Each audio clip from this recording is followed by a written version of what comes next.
Já bych chtěl v první řadě poděkovat Jirovi Bodnárovi za perfektní organizaci. Jak to sám tady všechno zvládnu. Ale samozřejmě vám všem malým fotbalistům. To velký potles.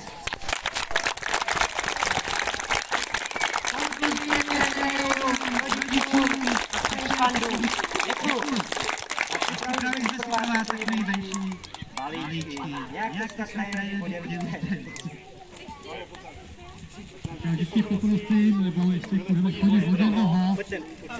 Tak, ještě jednou, aby jsme viděli, kdo tady dneska všechno hrál.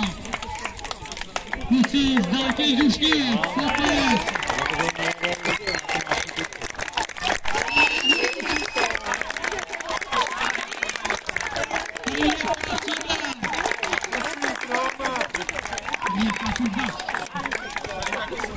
Tak třeba.